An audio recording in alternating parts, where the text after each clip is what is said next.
Apakah kalian mengenal Mike Tyson? Dia adalah seorang juara tinju dunia yang menghasilkan lebih dari 300 juta dolar selama karirnya. Jika dihitung dalam rupiah, jumlahnya sekitar 4,5 triliun.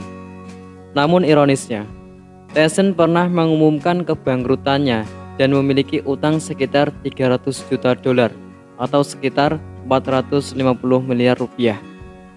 Mengapa hal ini bisa terjadi? Pertanyaan ini akan kita bahas dalam video kita kali ini. Penting untuk dipahami bahwa ketika kita tidak mempelajari bagaimana mengelola uang, maka kemungkinan besar kita akan menghadapi kesulitan finansial seumur hidup. Bayangkan jika kamu memiliki penghasilan sebanyak 4,5 triliun, namun semuanya hilang begitu saja karena tidak mengerti bagaimana memanajemennya. Kan goblok. Sekarang saya tanya, menurut kalian uang itu apa? Apakah dia ini cuma sosok yang datang ke kamu tapi begitu datang langsung kamu suruh pergi? Atau uang menurutmu itu sesuatu yang harus kamu jaga betul-betul? Atau menurutmu juga uang itu sesuatu yang harus kamu habiskan? Atau sesuatu yang lain? Jadi, sebelum kamu belajar cari uang, kamu harus tahu dulu menurutmu uang itu apa dan bagaimana bisa memanajemennya. Soalnya percuma dong kalau per bulan kamu punya penghasilan 15 juta, tapi di akhir bulan kamu gak punya apa-apa yang bisa menunjukkan bahwa kamu itu berpenghasilan 15 juta. Buat apa? Jadi, apakah uang hanyalah sesuatu yang datang dan pergi begitu saja? Ataukah ia adalah sesuatu yang memerlukan perhatian khusus dari kita? Uang sebenarnya adalah sebuah media pertukaran alat yang mempermudah transaksi jual beli barang. Namun bagi saya, uang juga mewakili nilai atau keberhargaan.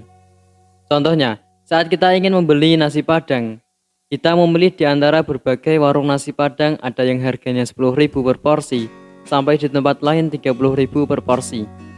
Kita sebenarnya sedang menilai-nilai dari setiap harga per porsi nasi Padang tersebut.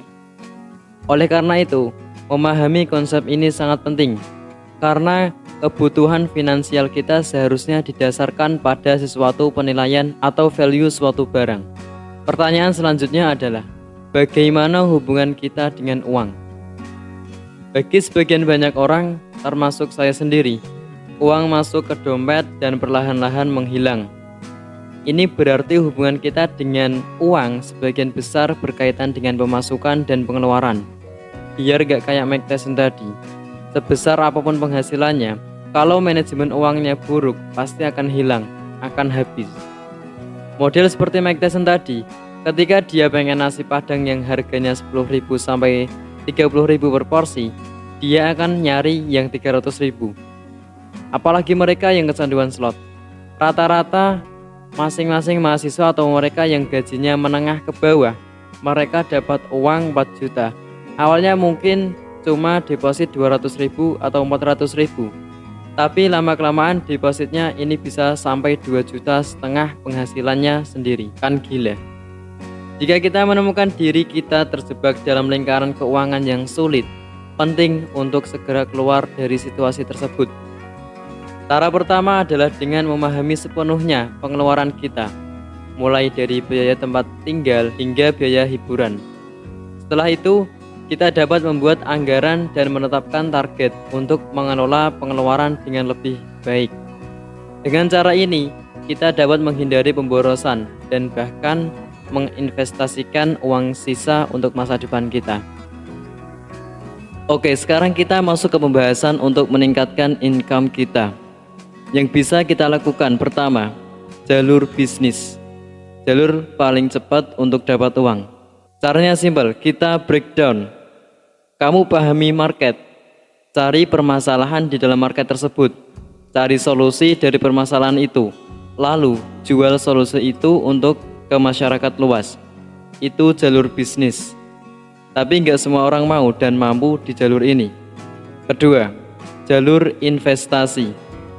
Caranya simpel, setiap hari kamu belajar investasi.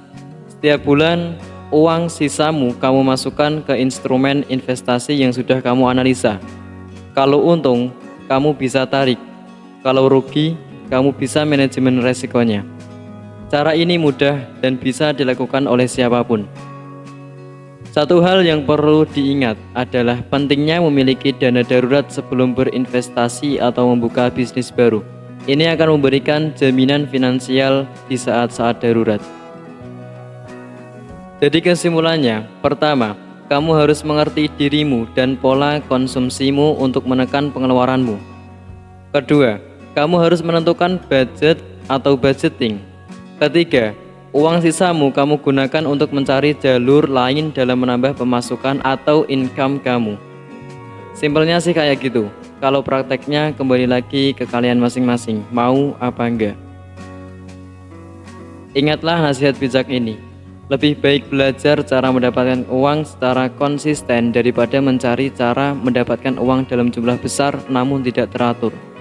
Semua ini tergantung pada pilihan dan keputusan kita masing-masing. Oke, sekian yang bisa saya share pada video kali ini. Semoga bermanfaat untuk kita semua. Sampai jumpa di video Ruang Inteligensi selanjutnya.